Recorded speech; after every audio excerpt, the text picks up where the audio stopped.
Good morning, guys. Today I'm going to show you exactly what it's like to drive the all-new Mercedes EQS 450 Plus. Finally, Mercedes has entered the electric car game with an alternative to the S-Class, the EQS. Now, this is Mercedes' first time using the EQ platform, and soon they'll release the EQA and EQB, which are much more affordable variants. Special thanks to Keys European for making this video possible. This car is actually available there now. I've got a link in the description below to their website if you want to check the vehicle out. The EQS as of now is available in two different variants. The EQS 450 Plus, which I'm testing here today, and the EQS 580 4MATIC.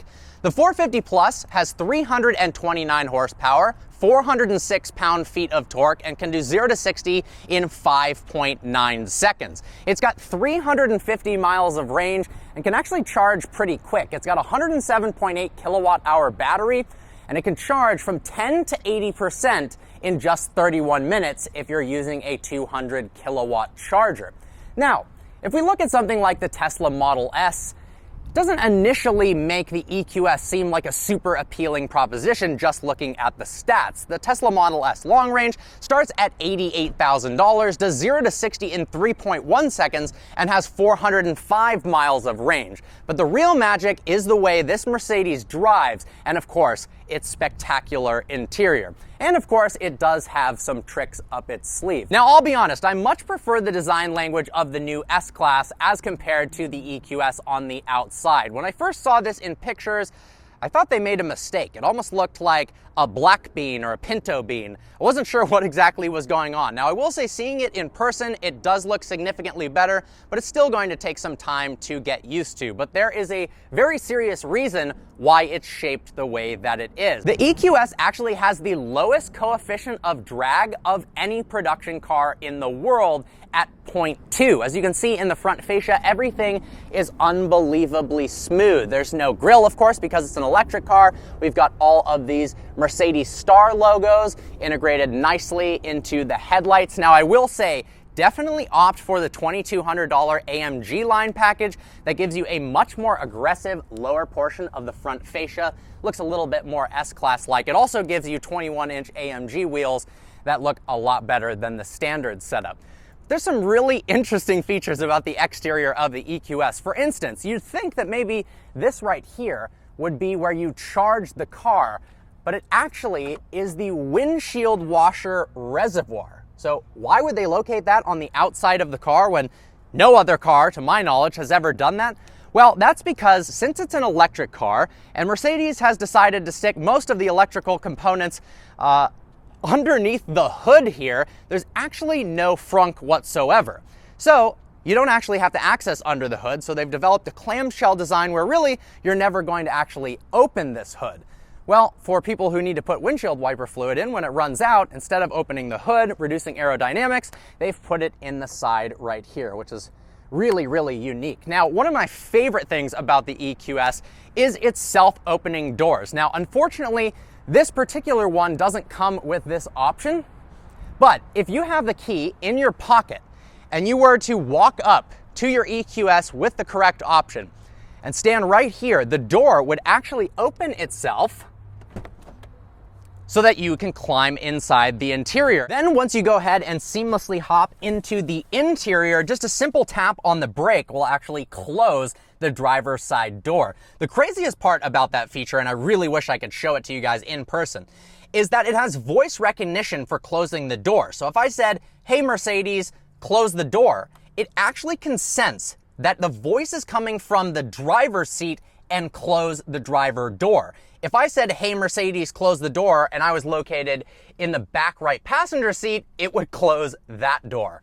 Unbelievable. All right, we're gonna pull the EQS into the shade so I can give you a better look at the interior. To turn it on, it actually has a start-stop button. Most electric cars don't have that, and I really like this because you know whether the car is on or not.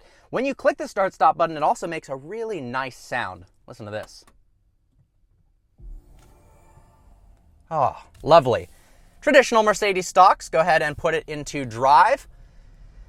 Can't wait to show you guys this massive display. So Mercedes refers to this as the Hyper Screen. It is a 56-inch sheet of glass that's separated into 3 distinct screens. So we've got the driver instrument cluster here, we've got the massive infotainment here, and we also have a passenger display. Now, before we get into all of this, let's hop into the rear of the car.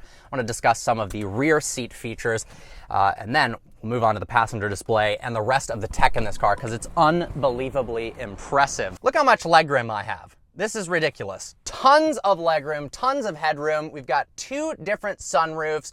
These pillows are so comfortable, it's insane. I mean, you could fall asleep back here, no problem at all. I love the wood trim and also how the trim kind of floats away from the door. There's lots of different elements in this interior that are kind of floating, which I'll talk about in a bit. Now, there are 3 different trim levels to choose from. There's the premium trim, which comes as standard. Then there is the luxury trim, which comes with massaging front seats, as well as a 4-zone climate control, as well as fragrances that blast into the air inside the cabin and make it smell ultra nice. Then there is the pinnacle trim that includes all of that, but gives you more rear seat options, like rear seat entertainment, heated and cooled rear seats, power rear seats that recline, as well as having wireless charging right here.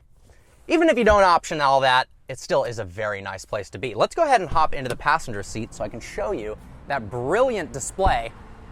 Stopping around back, something interesting to note, I love this massive light bar across the back. To open the rear trunk, you actually push the Mercedes logo and it opens the trunk just like that. Look how much space you have in the rear of the EQS.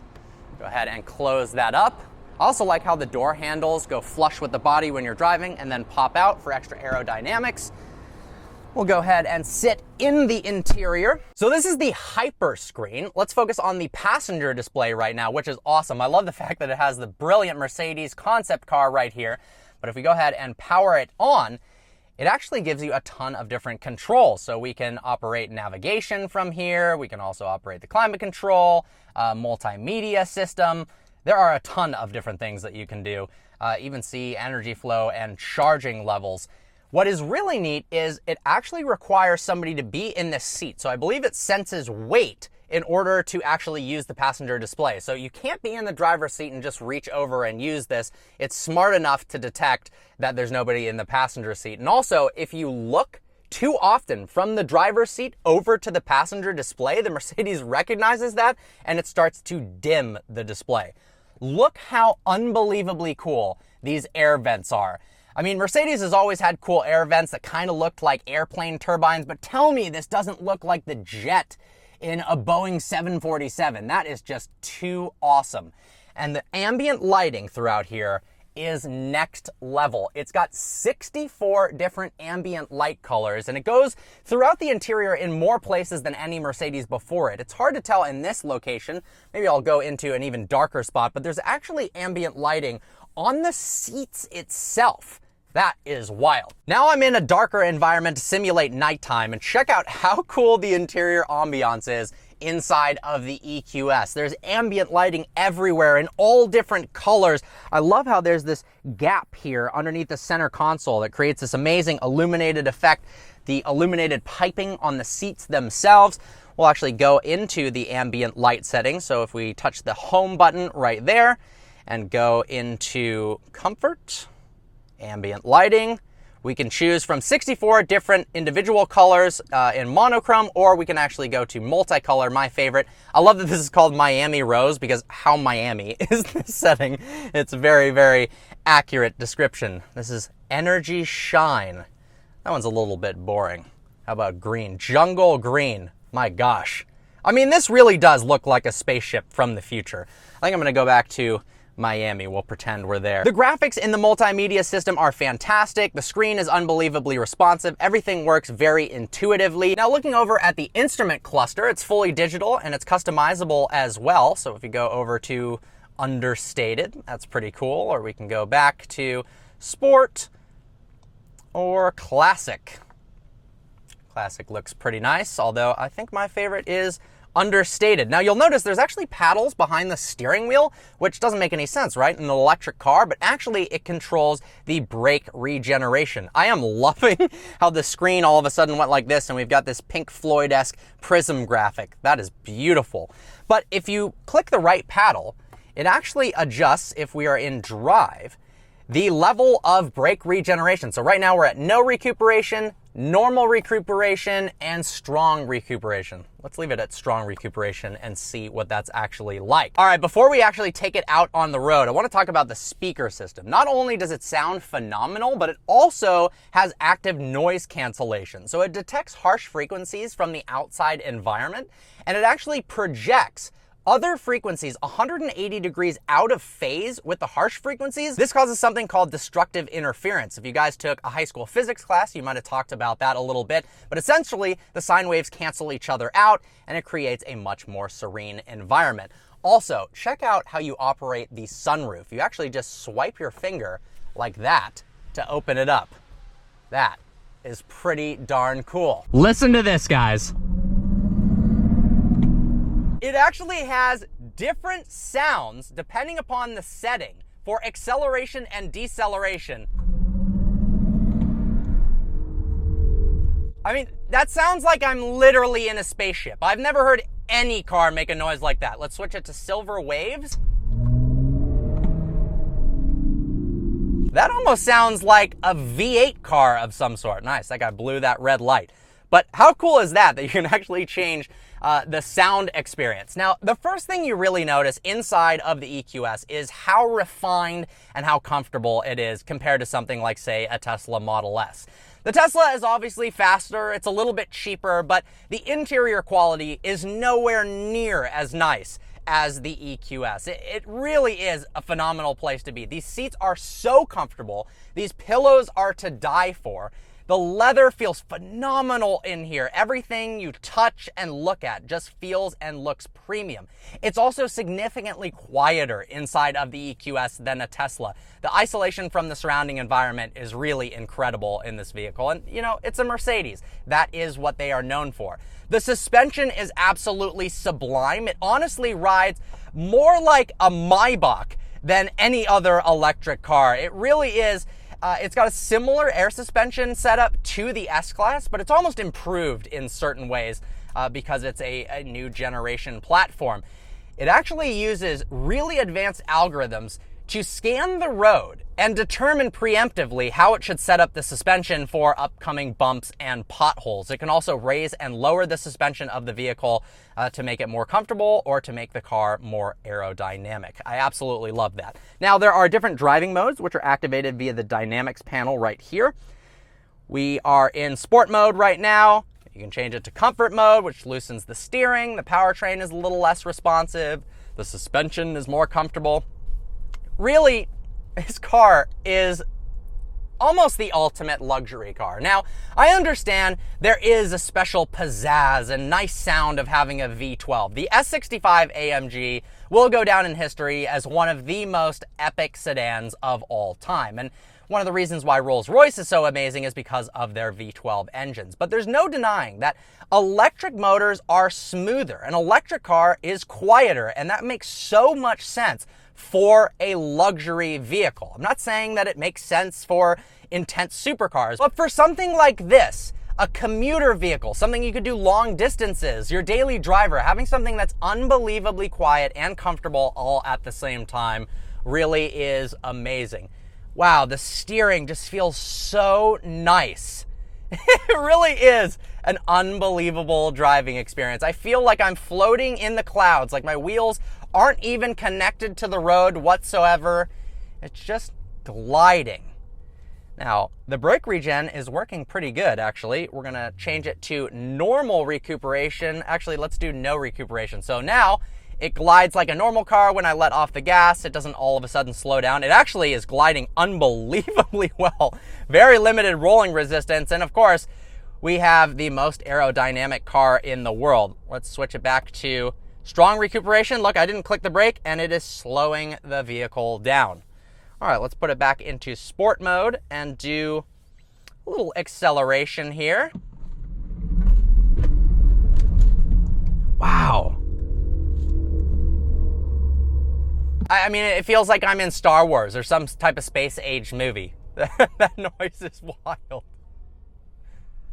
Overall, I really do like the EQS. The interior is out of this world. Seriously, the quality, the design language, the comfort.